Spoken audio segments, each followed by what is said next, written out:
todos y a todas, bienvenidos a este nuevo episodio de México en Transición.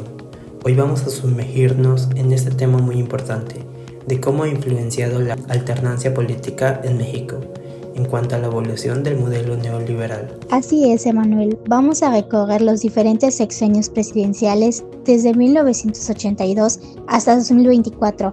Veremos qué medidas tomaron los presidentes, cómo afectaron a la economía, la sociedad, la cultura y cómo los partidos políticos fueron cambiando el rumbo o en algunos casos lo mantuvieron.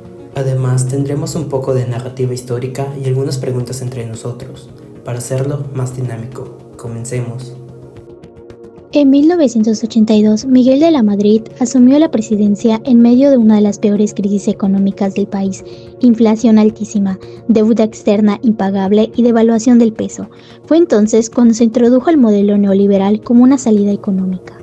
Bueno, Ale, ¿qué decisiones tomó de la Madrid para empezar estos cambios? Pues mira, se comenzó con la reducción del papel del Estado en la economía, se privatizaron empresas públicas, se recortó el gasto social y se impulsó el libre comercio. Básicamente, el gobierno se hizo más pequeño y dejó que el mercado guiara la economía. Pero eso tuvo consecuencias. Muchas personas quedaron sin empleo y los servicios públicos como salud y educación empezaron a deteriorarse. El neoliberalismo no solo cambió la economía, también afectó la vida diaria. Con Carlos Salinas de Gortari, también del PRI, el modelo se aceleró. Se privatizaron más de 1,000 empresas paraestatales, incluyendo los bancos y Telmex. Y coméntanos, ¿qué pasó con el famoso Telecán? El Tratado de Libre Comercio con Estados Unidos y Canadá fue uno de los momentos clave. Entró en vigor en 1994 y prometía crecimiento económico, más empleos y modernización, pero en realidad muchos campesinos se vieron afectados porque no podían competir con los productos extranjeros. Y también surgió el EZLN en Chiapas, ¿recuerdas? Este fue un grito de protesta contra la exclusión de los pueblos indígenas y los efectos negativos del neoliberalismo. Cedillo recibió el país en crisis. El famoso error de diciembre de 1994 provocó una devaluación brutal del peso mexicano. La inflación se disparó y miles de personas perdieron sus ahorros. ¿Y cómo enfrentó esta situación? Pues implementó lo que es el FOBAPROA, un programa para rescatar a los bancos, pero ese rescate lo pagamos todos los mexicanos, porque la deuda fue absorbida por el Estado. A largo plazo estabilizó la economía, pero la gente sintió que los ricos fueron salvados y los pobres olvidados. Eso sí, Cedillo también dio pasos hacia la democracia, dio autonomía al IFE y ayudó a que en el año 2000 se diera la primera gran alternancia política.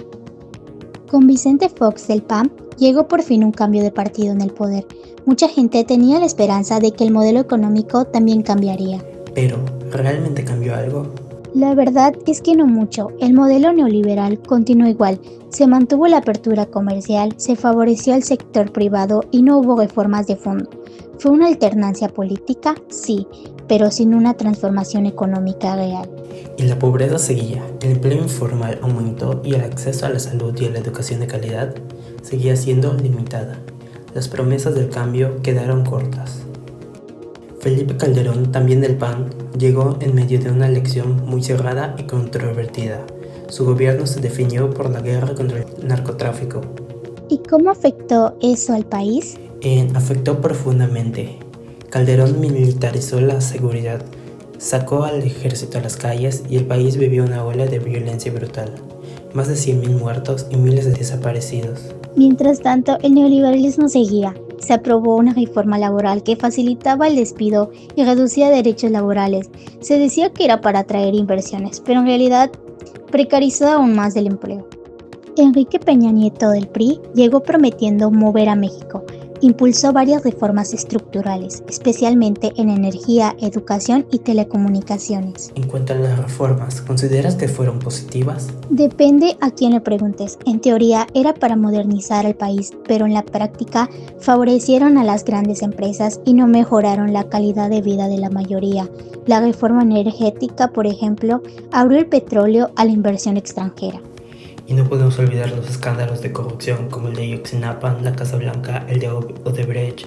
La gente perdió mucho la confianza en lo que es las instituciones. Con Andrés Manuel López Obrador y el partido Morena llegó un discurso muy distinto. AMLO prometió terminar con el neoliberalismo neoliberalismo y construir una cuarta transformación. ¿Y lo logró? Pues ha sido un intento. Implementó programas sociales masivos, aumentó el salario mínimo y apostó por obras como el Tren Maya y la refinería Dos Bocas. Pero muchos críticos dicen que, aunque su discurso cambió, varias políticas siguen siendo neoliberales. Además, se ha criticado la centralización del poder y la tensión con organismos autónomos. Hay quien dice que se está construyendo un nuevo autoritarismo, aunque con un enfoque social. Entonces, ¿qué hemos aprendido de este viaje? Que la alternancia política en México no siempre ha traído un cambio real de modelo económico. El neoliberalismo ha estado presente en todos los gobiernos desde 1982 con diferentes matices.